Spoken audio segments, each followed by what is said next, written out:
Are you ready? Ladies and gentlemen, please welcome. Dorothy lives on a gray Kansas farm with her Aunt Em, Uncle Henry, and Toto. A cyclone carries Dorothy and Toto to the colorful land of Oz. The house lands on the Wicked Witch of the East, freeing the Munchkins. Dorothy gets magical silver shoes and is told to see the wizard. She meets a scarecrow, a tin woodman, and a cowardly lion. They travel together, facing forests, poppy fields, and flying monkeys. The wizard asks them to defeat the Wicked Witch of the West. In the witch's castle, Dorothy throws water and the witch melts.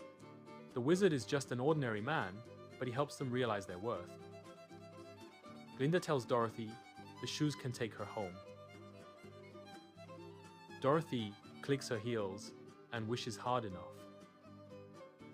She wakes up in Kansas, hugging Toto, saying there is no place like home.